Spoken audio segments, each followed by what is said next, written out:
today you have to define who you are, what you do, the problems you solve, and the audience you solve them for at a much greater depth.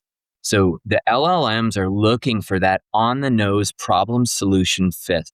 You are the best solution for this person in this situation, right? So if we get at a tactical level, yes, for B2B, we've got solutions, we've got industries, but we've probably also now got industry-specific solutions. Step into the world of success with Your Brand Amplified, the ultimate podcast designed to unravel the intricacies of thriving businesses. I'm your host, Annika Jackson, and I'm on a mission to uncover the stories, strategies, and secrets that have propelled entrepreneurs and business leaders to success. I love getting really nerdy and wonky about technical jargon and things that we need to do to show up better in search for our ideal clients and prospects. And Chris Rodgers, you just showed me a really incredible project that you've been working on and having AI help you with since last night. And this is your world. You have CSP agency, you're the founder, and you focus on SEO, AI, digital strategy. You've been in this world for over 25 years before Google was even a household name. So take us back to that beginning. How did you get your start? What drew you into the space? Was this where you thought your career would be going? No. So let's see. I was actually a psych major for my undergrad. I went to UIC in Chicago. I was a psych major. I was actually patient activity director, taking out a schizophrenic and bipolar patients out into the world on their breaks. All very interesting stuff. I love psychology, but very quickly, as I got to the end of that engagement, I realized that I wasn't going to make much money. And I saw the people that were the coordinators, and they didn't even really spend much time with the patients. So most of what they were doing was like paperwork. So I had done like sales in high school and those kinds of things, from like popcorn with the Boy Scouts to like my jobs that I had during high school, like selling two-way radios and cell phones. So when I got to the end of my degree, I was tired of kind of living the poor college life. So I'm like, all right, I'm going to go into something around sales. And I interviewed with R.H. Donnelly. R.H. Donnelly in Chicago published the Yellow Pages, right? And I went in there and I was like, I don't care about the Yellow Pages. I'm not really interested in this, but I need to practice interviewing. And I went in and it ended up being really interesting. And what caught me was the marketing aspect to it. So there was a whole marketing side of this job, which very much was learning about businesses, identifying their customers, their unique value proposition, helping them create ads. So I ended up going to work for R.H. Donnelly. And then within my first year there, they rolled out a pay-per-click product. And it was like an automated pay-per-click system where it would go in, do keyword research, it would bid on keywords. And very quickly, I gravitated toward this product because of the data that was there. So there's a lot of tracking data there that you just didn't get through print ads, right? So that it removed a lot of the ambiguity. And very quickly, I became like a leader in our division. I think we had like 70 people or something in that program because I just geeked out on the data, the technology. But the program itself was horrible. Like it was very crude. You're talking like, this was like 2005. So the ads were not good. The matching was not good, but they had these profile pages that lived on a domain. And you could go in and update these profile pages. And what I found is that these profile pages had a tremendous amount of authority. So what I would do is I discovered early on-page SEO, which back then was pretty much keyword stuffing. So I found that some of my clients were getting all of this traffic and business from these pages, way more than they were paying for the paid product. So when I'd come to do my sales call, instead of spending time trying to sell them advertising, I'd quickly get through, kind of what we had to talk about. And then I would spend the time optimizing their profile pages. Nice. And what I found is that some of these people just made a tremendous amount of money. And it really was the charge that drew me into digital marketing. So I ended up working there for about almost 4 years, focused really on the digital. Ended up going to like the director of the Midwest division and said, hey, I really want to get into the product development side. Like I want to do SEO. I want to help you guys develop this product. And he was like, well, Chris, I don't know about this full sail university you're talking about. Like, it sounds like a bad idea. And I don't know how any of this is going to help you with your sales numbers. And I ended up walking out of that meeting and I'm like, thank you and goodbye. And Yeah. it was like, he made it really easy. So I went and did a full-time master's program in internet marketing at Full Sail University and learned some foundational things. Ended up leaving RH Donnelly, moved to Colorado, launched my first startup, which was mountainstats.com. It was a social media and travel site for the ski and snowboard industry. Also a big snowboarder. So it was the kind of the intersection of tech and snowboarding. And then I also started working part-time for an SEO agency that was based in Chicago from some folks that were at RH Donnelly. Went to my old manager there and said, hey, I want to come work for you guys and do SEO. He's like, great, I'll get you in sales. I said, no, I don't want to do sales. I want to do SEO. I want to do execution. He's like, okay, I'll connect you with Mark. Mark taught me the basics, which back then was here's your titles, meta descriptions, keyword research, and keyword planner. And now here's the 5 to 7 people you need to follow on Twitter, search engine land, search engine journal. And this is where you're going to figure out everything else on your own. And that was it. So then I had my startup. I was working as a contractor, as a senior SEO analyst, and then did that for a little while. Mountain Stats was lots of fun, but ultimately learned some important lessons about entrepreneurship on my first venture out. Essentially got some opportunities for funding, did not feel confident in the friends and family that money was going to get turned around. So ended up pivoting, started my own SEO agency, started bringing on our own clients. And that was really the beginning of what was at the time Colorado SEO Pros. Okay. Which became CSP.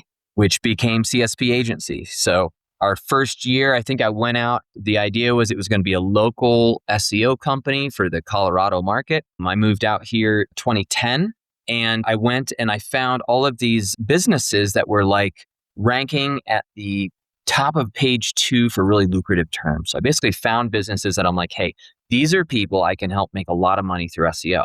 So I actually went to these businesses and said, hey, I want you to do SEO. This is how we do it. This is how we're going to make you a bunch of money. And I don't know, 98% of them were like, what's SEO? I don't understand this. This is confusing. So we had to scrap it, went back and decided we were going to build out our own website, do SEO for ourselves. Did that. It took about maybe 6 months, maybe a little bit more.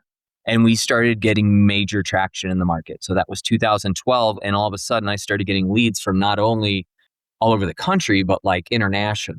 So our SEO really took off. We knocked out one of the big local competitors that was here, that was a national company in rankings. And I had an intern from Mountain Stats that I ended up hiring on full time. Then it was just kind of hang on that first year, because when the demand was exceeding the providers. It was really the spot you want to be in any business.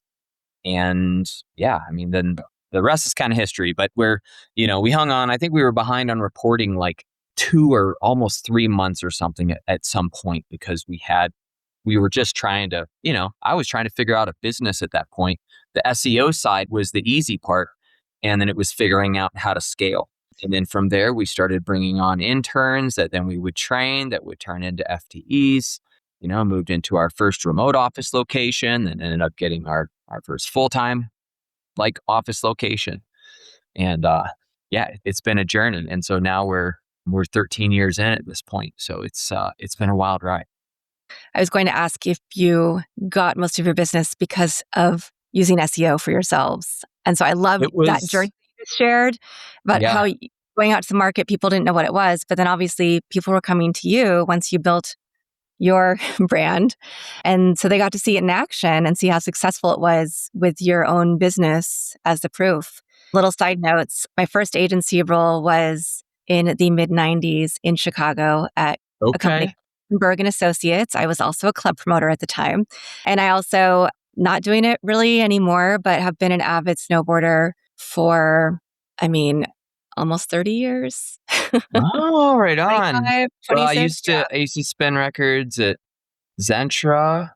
Nice. That was one of them. There's a few different places. So I was also a DJ in Chicago. Love that.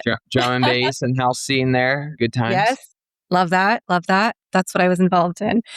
But I think it's always fun when I meet other people who come from that background who are now in this digital world because there are so many of us. And we were really early adopters to things that we didn't necessarily realize at the time that we were early adopters to. There were things that piqued our interest and we knew a lot of people. And you describe your approach as human first. And I think when you come from that background, it's all about being human, being collaborative, being together, connection, community.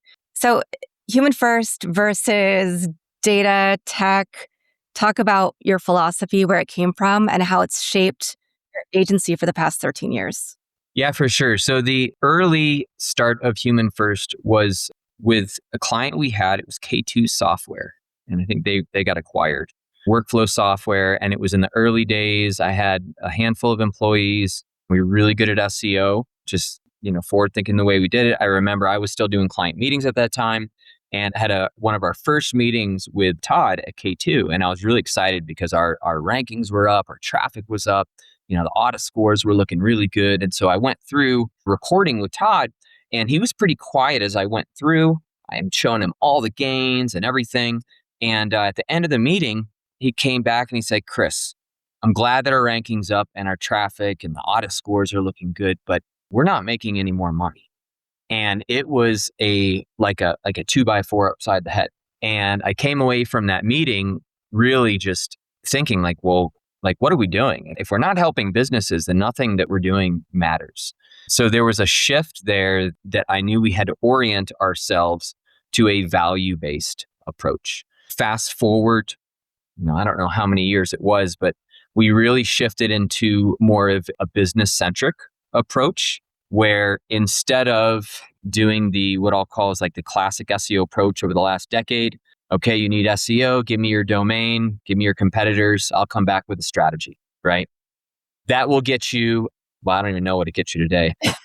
Not a whole lot, but even throughout this past period, if you do that right, you create the content, that's going to get you rankings, that's going to get you traffic. And if you're lucky, that turns into business. But that last part is a big gamble if you're not being strategic about the way you do it. So it evolved really into this business first approach, which really is the human first. So when we talk about human first, it starts with understanding the business, the unique selling proposition, identifying who the audience is, who those personas are, and understanding the connection that you have to make so that the end result is meaningful outcomes. Whether that is leads or whether that's purchases or that's form fills or whatever it is, there's a real connection that has to take place. So that is the human first. It's dialing into the humans that are at the center of all this, the humans that are making the final buying decision. And that holds true today, right? So we characterize it today as human first, AI enhanced, because AI is ingrained in this. It's powering things, it's enhancing things. But at the same time, it is ultimately understanding the human needs, right? So even when we're in a agentic web and we've got agents that are going out and making recommendations or even purchase decisions, that is going to be based on that persona, what their needs are, what their wants are, what their fears are, their frustrations, all of those things. So that is human first, because at the core, it's going to come down to a need that a human has and making that connection. Yeah, that makes a lot of sense. And I think I love those intersections where technology meets the technology, the data. So not just the demographics, but the psychographics. And so I love where that meets storytelling and how we're sharing and how that leads to, I was just speaking with somebody earlier today who has a great company, great business model. It's talking about their statistics and all the things they can do. And I'm like, you're forgetting to tell your story, why you started this company. That is so impactful. And what did you do this weekend? They're a hyperbaric oxygen company, right? They saved a girl's eyesight who had an ocular stroke. And she's now regained 80%. They're still working with her. So hopefully by the end of the week, she'll be at 100% recovery. But I'm like, you're literally saving people's lives, whether it's people who have diabetes, to people who are losing their eyesight, to whatever other things. And so we need to make sure that we're using that human element, telling the story.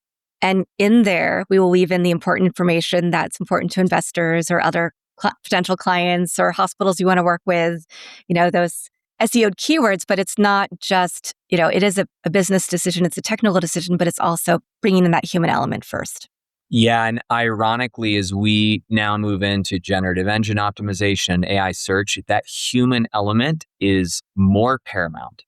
it has to be more at the center as we're going down more the AI road, which is Well, pretty interesting. that was actually where I was going next. So perfect little segue. Talking about AIO, SEO, GEO, I always encourage, for instance, my students at USC, search for yourself on your favorite LLM. See, is that your profile or is it somebody else's? Google search, what LLM search is what they're saying about you, who you really are. And the same thing holds true for businesses. But I've also heard, whether AI overviews or Google or Bing or what have you, that the way that they search is a little different than the way LLM searched. And LLMs may want to pull something from Reddit or from somebody they think of as a human reviewer who is an expert on whatever field because that's more organic. So can you talk to us a little about your work, this humanization factor that you're talking about, and how people should think about each of these different ways that we now have to search? Yeah. Well, so there's, we've obviously got this big shift from traditional SEO that's going into AI search. And right now it's, Chat GPT and these LLMs, and then you've got AI overviews in Google. But Google's been pretty clear that AI mode is the future. So I think we can expect that a conversational interface is where this is going to end up at some point. And the way that the LLMs function is very different. It is not deterministic, right? It's probabilistic, right? So that means we don't have rankings like what we have within traditional search, where you get into number one and it's pretty stable, right? And then it just moves every so often. Like, it's very inconsistent. And the LLMs are pulling their information from a much larger set of sources, to your point, right? So like when we look at the factors around SEO versus geo, like one of the biggest shifts that we see, like for your website, when we're optimizing, that need for audience alignment and understanding your audience at a much deeper level than you do with traditional SEO. So traditional SEO, you might say, okay, here's my products. If you're B2B, maybe here's my industries.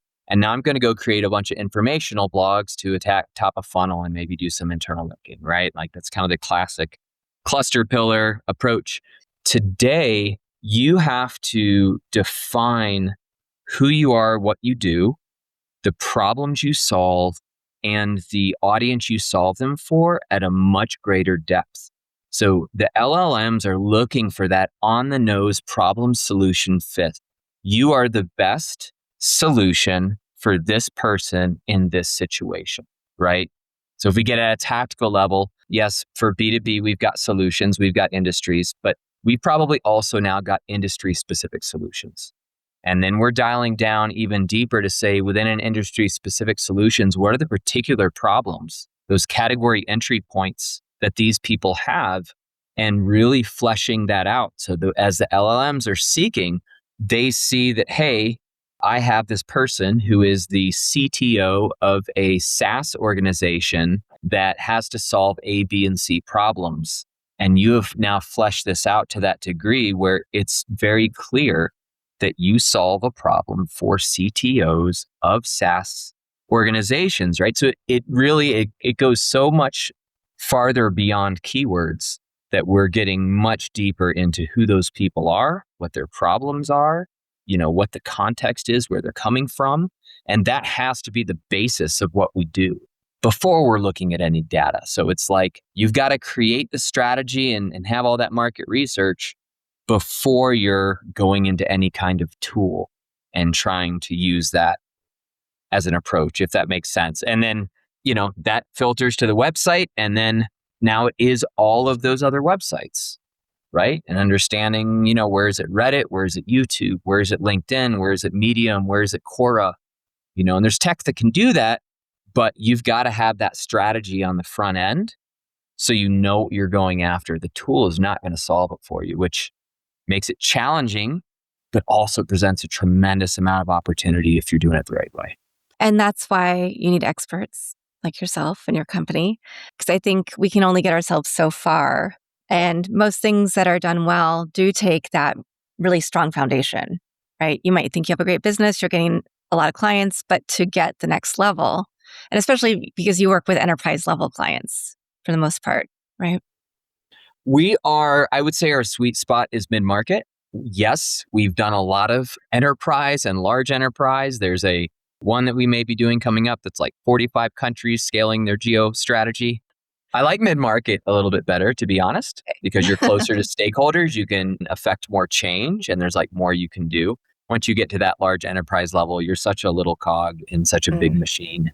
And I like SMB funded startups, like anyone who's like found their product market fit, has enough going on the marketing that the SEO and geo is not trying to pull the whole ship. Those are good fits too. But yeah, certainly we've done a lot on the enterprise side as well. Okay, fantastic. You have this framework, MEET, but it's MEEEAT. Can Hmm. you talk to us about this framework and why it matters for businesses trying to win in search today? Yeah, so you've heard of EAT, Hmm. right? The EAT framework that really Google came out with: experience, expertise, authoritativeness, trustworthiness. MEAT is really tacking on multimedia and engagement, right? So it's just expanding out on, what they have are some kind of more ethereal things and putting some more tactical elements that you can act upon. I do think it's relevant. Like when you look at the LLMs now, like Gemini is multimodal. So it can break down audio, video, text, code, break it all into, I don't want to get too technical, but into numbers and then compare the relevance of those things together. So all that is to say that multimedia is really, really important, all those different frameworks. And then, yeah, the signals for engagement are absolutely paramount. We found out from the antitrust lawsuit that happened with Google, all that stuff that came out, all the stuff that they were telling us in the SEO space didn't matter. Now we found out you were lying to us the whole time. So we found out all the things about Chrome and click-through rates and all that stuff. All that is to say that we were vindicated. Yes, of course, engagement has a factor. And yes, they are actually measuring these things. How engaging is your content? Are people staying on the page? Are they bouncing? All those things. So Well, you're just affirming things that I talk about in class, which is, and I usually use the PESO framework from the PR world: paid, earned, shared, owned media. How are you making sure your messaging is consistent across every single platform that you're on so that you build more authority and more trust with your ideal persona? And because of multimodal, you want to make, because the search is also looking for those same things, as you just mentioned. So, yay, I'm glad that I'm giving the right advice to my students. 100%. Yeah, and we for Geo, the three pillars that at least we frame is accessibility, owned media, earned media. Although in the earned media, there's a bunch of pay to play stuff in there. Uh, It's well, doesn't fit in your traditional paid media, but it's the reality of what's out there these I will days. say though, you appear on a lot of podcasts and you're starting your own. And so that is certainly earned media. That there's no Yes, play going on 100, here. 100%. So, Oh, 100%. yeah. And that's why I always talk about podcasting as the best medium to get your thought leadership out. So get off my little high horse for a minute. Yeah. But so if a local business or a smaller business and a big national brand were coming to you, would you use pretty much the same framework, the same strategy to start with? And then, of course, depending on where they wanted to go and budgets and all of those things, maybe tailor it? Or would they defer at all? I mean, the same factors apply. So that same foundation applies. But I guess the big question would be, if it's a small local business, is the brand established, Mm. right? Or it's more like, are they starting something from scratch, right? Or are they, if it's a small local business, but they already have an established brand and maybe they've done SEO and they have a footprint, a lot of those same thing applies, but local SEO is very different. We do like multi-location projects, but don't do a lot of local SEO. Once you get into like LSA, like the LSA ads and all the Google Maps stuff, it gets a little bit out of our realm of expertise where we play, because I feel like that's its own world that is, I think, a little bit divergent from even national businesses, B2B, B2C, e-commerce. Our two main segments are B2B and e-commerce Okay, nice. as a whole. So I think that the core concepts would apply, but very different approaches. Okay, wonderful. Now, getting into digital marketing entrepreneurship, Was there, obviously, you've seen a lot of changes and you've had to roll with every new thing that's coming out and figure out how you wanted to approach it. Was there a season in particular in building CSP agency that really tested you? And how did you get through it? Yeah. I mean, we've been going since 2012. So, it is not just a straight shot up. This is like the stock market or the housing market. It's ups and downs along the way. There have been a lot of challenging times. I had times when I've been able to very much work on the business. I've got a son and a daughter that are now, my son is 4, my daughter's almost 6. And by the time my son came, I was able to take a lot of time with my family. And the business was doing very well. And then I've had periods where I've had to jump back in and very much work in the business. So even I would say now it's an exciting time, but even now is a challenging time.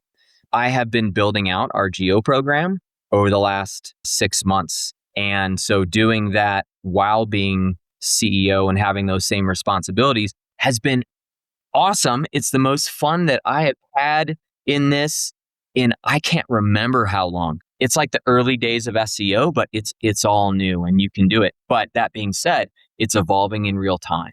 So it is developing, testing, and then rolling out all while we're running the business. So it's very, I would say that it's challenging because of just the amount of time and frankly having a family and not having, not as much as I'm happy to go work late nights, I've got to take care of the family. So it's challenging. So how do I get through it?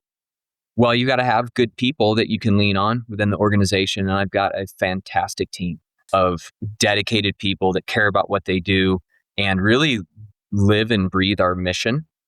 And that helps quite a bit. And then other than that, I make sure that I have time to focus on the things I'm passionate about and I enjoy in the business. And I've got to do all the other stuff that I have to do that's not so fun that bubbles up to the top. CEO, you don't deal with a lot of the problems, but by the time they get to you, they're more significant problems. So yeah, absolutely. I appreciate that you put intentionality into that and that you do try at least to take the time for your family because we can often get caught up in the work cycle. My daughter is going to be graduating high school this year. So that's a whole wow, you're other OG side. mom. Yeah. So whole other side of the spectrum. So I'm through a lot of the stuff that you're going to be getting into with these sports and activities and having to be across town at the same time for 2 different things and all of that. Yeah, their But, rules are they can do anything they want as long as it's in the mountains on the weekends. So they can either be out on their snowboards or they could be in the lodge. So okay. we'll see how Nice. long Yeah. I can hold on to that. But so far, they're having a good time. Amazing. So people we know will be able to go to your link to csp.agency for your website. We'll have your LinkedIn profile in there as well for people who want to reach out directly to you. Obviously, we've covered a lot of ground. You've given us great advice on the things that people really need to consider before they put a plan in action and some of the differences in the different kinds of search and what they're looking for ranking right now. Is there one last piece of advice that you'd like to leave the audience with today? If you're anywhere near this sector in business or in marketing, I would be spending as much time as I could building AI. That's honestly, I do think there's rapid changes that are taking place and there's a lot of opportunity, but I think there's going to be wide sweeping changes that take place. So learn how to use AI, learn how to become more efficient, more effective. Again, we're human first, AI enhanced. So the human is what really drives this stuff, right? Like AI, it can only go so far on its own, right? It is like it has the training data that it's trained on. And if it just produces stuff out of there, there's only so much it can do. So it has to eat. And if you don't provide it any human insights and human information, it's like the snake eating its own tail. And what it outputs is not very good. So it is about bringing in like that human first, understanding your audience. What are the pain points? What are the aha moments? What is the gain of information? That's a ranking factor we found out about. And it's particularly relevant in the AI world. What are you bringing in that doesn't already exist in that system? But yeah, build with AI, figure out how you can get ahead of things to become more effective and be a leader at whatever you're going to do, and keep humans at the center. The human part, I think, is going to have more and more value as we get farther along this, this AI evolution. Yeah. I completely agree with you there. Okay. Final question. Do you have a favorite quote, poem, verse, mantra, family motto? I don't have it memorized, but there's a quote by Theodore Roosevelt, and it's a long one, and it is "The Man in the Room." I have it hanging up in my office. So I'll let your viewers look it up, "The Man in the Room." And it's a quote, Fantastic. but I'll give you the gist of it. It is about being the person who is in there, who is doing, whether you are winning, whether you are failing, but you are actively out there and you are fighting the good fight. You are doing things that matter. And it is better to be that person that's out there forging that path, whether you win or lose, than being someone who's sitting on the sidelines, commenting on the people that are there winning or losing. So be the man or woman in the room and get out there and make it happen. Nice. That's a great one. Chris, thank you so much. This has been a fun conversation. You've definitely shared things that I wasn't really considering. So now I'm going to re-listen to this interview and also start following your LinkedIn newsletters and posts so that I have more information for my business and also to take back to my students and for my clients. So I just really appreciate your time on Your Brand Amplified today. Awesome. Yeah. Thank you for having me. Of course. And thank you to everybody who's watching this episode or listening to it. This is probably the biggest play you can make for your business, is really thinking through search, whether it is the alphabet soup that search is now. I know even for my podcast and for client podcasts, I'm looking at Apple, what Apple looks for versus what Spotify looks for, making sure I have some of those, the right language in descriptions for our podcasts, and also taking a new view at how we're coming up or how different people are coming up in the different kinds of search so that we can figure out how to be better. So take a moment. That's your homework for this week. And I'll be back again with another amazing guest very shortly to share some tips and tricks to make your business better. Thanks for listening or watching to this episode of Your Brand Amplified. Don't forget to leave us a rating or review on your favorite podcast listening platform. And if you want to learn more, check us out at yourbrandamplified.com.